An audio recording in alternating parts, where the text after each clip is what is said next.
देखिए आज हम लोग ना एक न्यूमेरिकल का डिस्कस करेंगे। ये बेसिकली जो न्यूमेरिकल है वो हम लोग का basically based on mole concept पे है।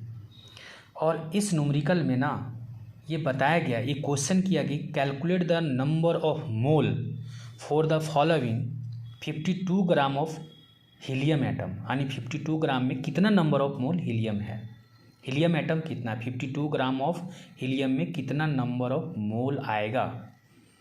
तो सबसे पहले ना हम लोग ये समझें कि नंबर ऑफ मोल होता क्या है, एक्चुअली मोल है क्या। तो देखिए मोल जो है ना एक संख्या होता है। जैसे हम लोग 1 दर्जन केला बोलते हैं तो 1 दर्जन केला में 12 केला होता है। और एक कोरी में 20, कोई भी संख्या में जैसे 1 कोरी आम बोलते हैं तो 20 आम होता है। उसी तरह 1 मोल एटम बोलने का मतलब होता है कि 1 मोल एटम में हम लोग का कितना होता है, तो ये संख्या होता है 6.022 इंटू 10⁻23। कोई भी नंबर ऑफ पार्टिकल। देखिए बिफोर सॉल्विंग ऑफ न्यूमेरिकल की पहले ये मैंने हेडलाइन से जो लिखा है कि बिफोर सॉल्विंग, इसको सॉल्व करने के कि 52 ग्राम में कितना नंबर ऑफ मोल होगा हीलियम का, हीलियम एटम का कितना नंबर ऑफ मोल होगा। यानी एटम अगर बोलेंगे 1 मोल में एटम ही होता है, लेकिन वो संख्या होता है 1 मोल एटम। देखिए जब हम लोग बोलते हैं ना कि जब हम लोग 1 मोल ऑफ एनी पार्टिकल बोलते हैं, 1 mole of any particle, just 1 mole atom 1 mole particle, तो ये जब बोलते हैं ना तो इसका मतलब होता है कि जो भी बोलेंगे, जैसे मान लीजिए 1 मोल हीलियम एटम, 1 मोल H2O मॉलिक्यूल या 1 मोल कोई भी आयन, तो उसमें इतनी संख्या होगी 6.022 into 10⁻23 number of that particle होगा। और अगर हम लोग 1 मोल में कितना मास है उसका, है ना, ग्राम में तो कितना मास है उसको निकालना है, तो क्या करेंगे 1 मोल ऑफ एटम, जैसे 1 मोल ऑफ एटम, उस एटम का एटॉमिक मास लिखते हैं, relative mass of those particle, उसको ग्राम में रिप्रेजेंट कर देते हैं। इसलिए बेसिक कंसेप्ट देखिए, किसी का भी मास अगर निकालना मास ऑफ 1 मोल का, तो 1 mole mass of 1 mole of substance में हमारा क्या होगा, equal to its relative atomic mass, molecular mass, और उसको ग्राम में रिप्रेजेंट कर देना है। जैसे 1 मोल में कितना मास होगा, जैसे 1 मोल हीलियम में कितना मास होगा, तो हीलियम में क्या करेंगे, हीलियम का एटॉमिक मास लिखेंगे, उसको ग्राम में रिप्रेजेंट कर देंगे। अब देखिए इस न्यूमेरिकल को कैसे बनाएंगे। देखिए यहाँ पे ना 52 ग्राम ऑफ हीलियम एटम दिया हुआ है, तो हम सबसे पहले मास ऑफ 1 मोल निकालेंगे। तो हम लोग क्या करेंगे, मास of 1 mole of helium atom, तो हीलियम एटम मास ऑफ 1 मोल, यानी 1 मोल का कितना मास है, यानी 1 मोल हीलियम एटम का कितना मास होता है वो पहले निकालेंगे।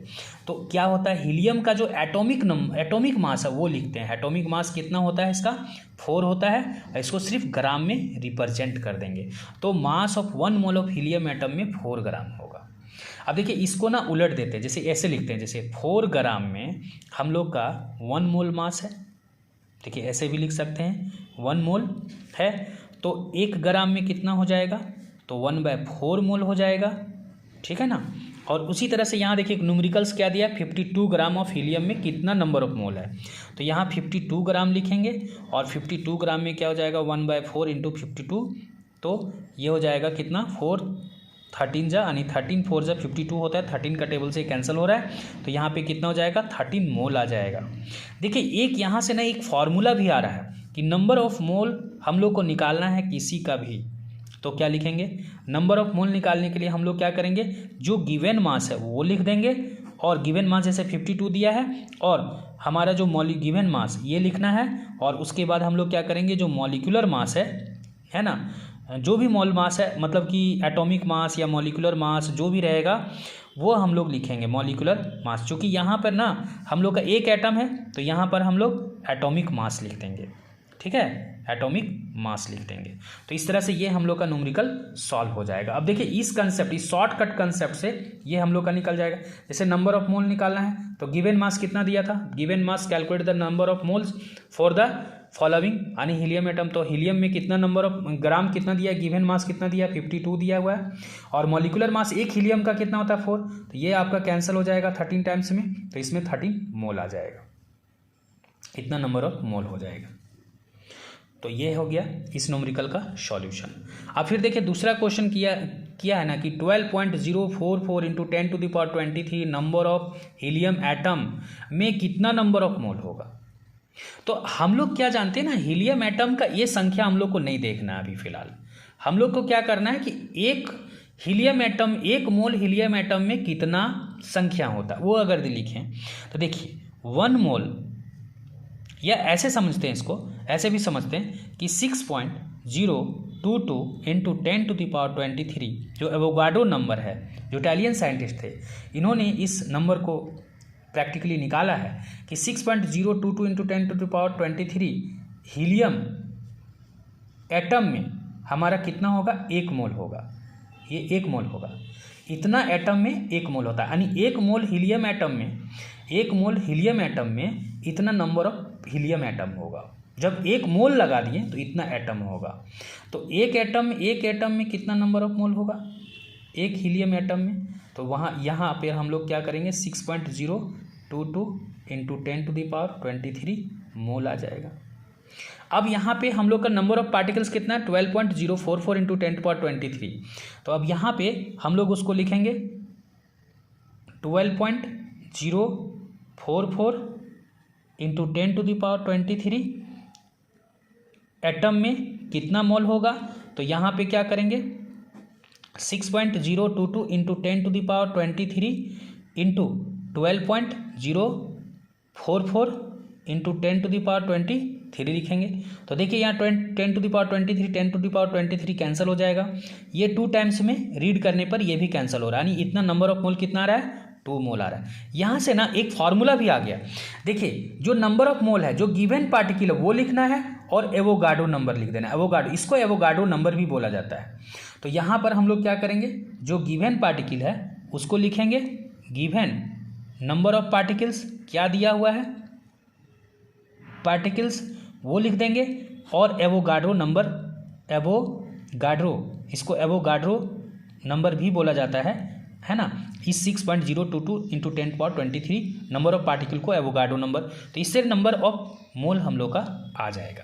तो डायरेक्ट मेथड से ये भी आ जाएगा। जैसे नंबर ऑफ मोल हम लोग को निकालना है, मान लीजिए किसी का भी नंबर ऑफ मोल आपको निकालना है, तो नंबर ऑफ मोल को निकालने के लिए क्या करेंगे कि जो गिवन नंबर ऑफ पार्टिकल है वो लिख देंगे, गिवन नंबर ऑफ पार्टिकल वो लिख देंगे, ये शॉर्टकट तरीके से भी बना सकते हैं। और आपका एटॉमिक नंबर, जो गिवन नंबर ऑफ पार्टिकल से क्या करेंगे, एवोगाड्रो नंबर को डिवाइड कर देंगे, ठीक है, एवोगाड्रो नंबर से उसको डिवाइड कर देंगे। तो इस तरह से क्या होगा, हम लोग का नंबर ऑफ मोल निकल जाएगा। जैसे इस न्यूमेरिकल में हम लोग का गिवन पार्टिकल है 12.044 इंटू 10⁻23, और उसको क्या करेंगे, एवोगाड्रो नंबर 6.022 इंटू 10⁻23 से डिवाइड करेंगे, तो हम लोग का नंबर ऑफ मोल आ जाएगा। नंबर ऑफ, जैसे यहाँ पे 2 आ गया तो ये नंबर ऑफ मोल आ गया। फाइनली एक बार और हम इसको डिस्कस करेंगे कि देखिए अगर दी मास ऑफ, सबसे पहले समझना ये है कि 1 mole of any particle, 1 mole of any particle, जैसे एटम लेते हैं, मॉलिक्यूल लेते हैं, आयन लेते हैं, तो उसमें नंबर ऑफ पार्टिकल कितना होगा, तो 6.022 इंटू 10⁻23 पार्टिकल्स होते हैं। और 1 मोल में अगर दी मास ऑफ 1 मोल निकालना है, देखिए यहाँ पे हम लोग यहाँ पे फिर डिस्कस किए हैं, उसी का 1 मोल में उसका कितना ग्राम में मास होगा, तो वो अगर दी निकालना है, जैसे मान लीजिए 1 मोल में हाइड्रोजन का कितना ग्राम है, तो 1 मोल में हाइड्रोजन का कितना ग्राम है, तो वो हाइड्रोजन का हम लोग क्या लिखेंगे, एटॉमिक मास लिखेंगे और उसको ग्राम में रिप्रेजेंट कर देंगे। तो इसका मतलब है कि ये आपका बेसिक कंसेप्ट है कि मास ऑफ 1 मोल, अगर किसी का भी मास निकालना है 1 मोल का, तो क्या करेंगे, उस सब्सटेंस का हम लोग मॉलिक्यूलर मास लिखेंगे या एटॉमिक मास लिखेंगे, उसको सिंपली ग्राम में रिप्रेजेंट कर देंगे। तो 1 मोल में कितना मास होगा ये हम लोग का निकल जाएगा, और इसी से सारा जो है कोई भी न्यूमेरिकल्स सॉल्व हो जाता है। बेसिक हम लोग का यही कंसेप्ट है कि mass of 1 mole of substance is equal to its relative atomic mass. कभी भी 1 मोल का मास अगर निकालना हो तो हम लोग क्या करते हैं, उसका एटॉमिक मास लिखते हैं और उसको ग्राम में रिप्रेजेंट कर देते हैं। और 1 मोल में, अब ऐसे भी समझ सकते हैं कि इतना पार्टिकल का मास कितना है, तो इतना, जैसे नंबर ऑफ पार्टिकल मान लीजिए 6.022 इंटू 10⁻23 H2O पार्टिकल का मास क्या है, तो H2O का मॉलिक्यूलर मास लिख देंगे और उसको ग्राम में रिप्रेजेंट कर देंगे। तो इस तरह से हम लोग का उसका मास निकल जाएगा। और ये टर्म्स में हम लोग का देखिए, जैसे इसी बेसिक कंसेप्ट पे ना ये हम लोग का फॉर्मूला आया है, ठीक है। जैसे मान लीजिए 1 मोल में हीलियम का कितना मास होगा, तो 1 मोल हीलियम में हीलियम का एटॉमिक मास लिखना था और उसको ग्राम में रिप्रेजेंट करना था। दैट मीन्स क्या हुआ कि 4 ग्राम में 1 मोल होता है। 4 ग्राम हीलियम एटम में 4 ग्राम हीलियम, यहाँ पे जैसे हीलियम का हम लोगों ने लिया है तो 4 ग्राम हीलियम में 1 मोल होता है, तो 1 ग्राम हीलियम में 1/4 मोल होगा, तो 52 ग्राम में 1/4 इंटू 52 मोल हो जाएगा। तो दैट मीन्स देखिए यहाँ पे एक बेसिक फार्मूला तैयार हो गया कि अगर दी नंबर ऑफ मोल निकालना है तो क्या होगा, जो गिवन मास है वो दिया, जो दिया है वो लिखेंगे और मॉलिक्यूलर फार्मूला, लेकिन इसका जो बेसिक ओरिजिनेशन है वो यहीं से होता है। तो thank you for watching, I hope कि ये समझ में आया होगा। Thank you for watching.